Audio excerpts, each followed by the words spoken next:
Shh.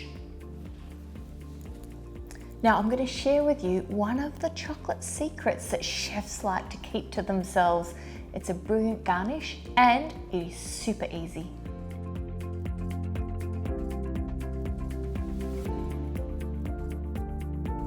What you need before you start is your favorite alcohol. Now I'm not saying my favorite's vodka, but I'm using vodka. Now you want a high percentage of alcohol so you've got less water because the remainder is actually water. You're going to place the alcohol in the freezer in a sealed container. Now you may already have a bottle of vodka in the freezer, I'm not judging. That makes this garnish very easy. You need to place it in a sealed container and you need to leave it in your freezer for at least 2 hours before you start. Next, you're going to need to temper some chocolate, which is super easy. I'm going to do it in the microwave. What you're going to use is plastic, but I'm using glass just so you can see what I'm doing. Plastic doesn't retain the heat and glass does, so it can untemper your chocolate. You're going to melt this in the microwave on a high speed, 30 seconds at a time. When you get closer to having half liquid, half solid chocolate, you're going to slow the time you heat the chocolate down to maybe 10 seconds at a time. So in between heating it, you need to give it a stir to ensure that it's not going to burn at all. Once you've got half liquid, half solid chocolate, you're going to vigorously stir it without any additional heat. So continue mixing until all the chocolate is melted. Remember, you're not going to use glass, you're going to use plastic, and only take your alcohol out of the freezer at the last moment. So my chocolate's ready. If the bowl feels warm to touch, your chocolate's too warm and you need to add some more chopped chocolate or some buttons in and stir them through. Now here's an important tip. To know whether you need to temper chocolate or not, you need to check the ingredients packet on your chocolate. If it contains cocoa butter, it must be tempered. If it contains vegetable fat, it doesn't need to be tempered, but we can't be friends anymore if you're using chocolate with vegetable fat. Now, if you're mixing chocolate with another ingredient, such as milk or cream, you don't need to temper it. So the only time we temper it is if we're using it on its own. And chocolate loves stirring, so lots of vigorous stirring. We do have a tempering video on YouTube, which is fantastic if you want to go right in depth as to why and how it's done. Now I'm using a Ziploc bag. You can also use a baking paper cone, and I'm going to put the chocolate in here. Just rolling the top down. Now I leave the lid on the alcohol as long as possible because the higher the percentage of alcohol, the faster the alcohol will evaporate when open to the air. So keep the lid on.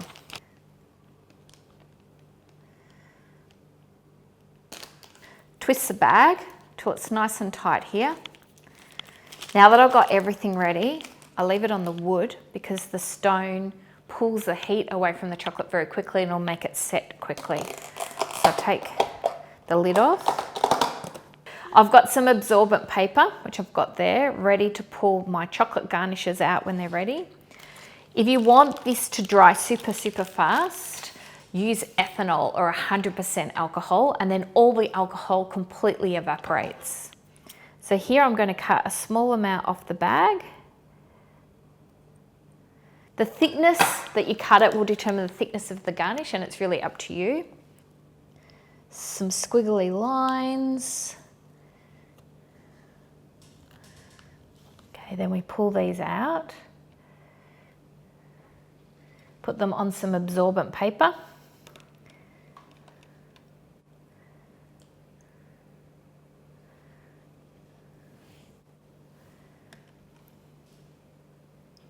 So leave it for a minute in the alcohol. If the alcohol starts to get warm, you'll have to put it back into the freezer before you can make some more.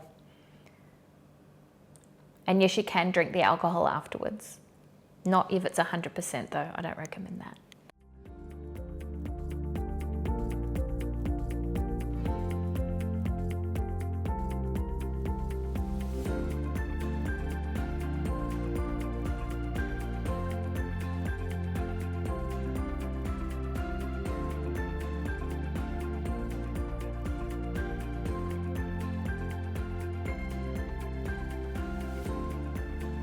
Once these become completely dry, the majority of the alcohol has evaporated. A little bit may have been absorbed into the chocolate, so let's call this an adults only chocolate garnish. Now for garnishing, I'm just going to garnish a simple bowl of ice cream to add a little bit of a wow factor. So this is where your time pour or someone just drops in, because these garnishes will stay in an airtight container for months. We're going to place a garnish on top, pile it up. I have a philosophy, you can never have too much chocolate. And I think that applies here. Now the beauty of this garnish as well is it's going to give us a beautiful crunchy texture that's going to contrast with the soft and creamy ice cream. So how simple is that? A chef's secret chocolate garnish.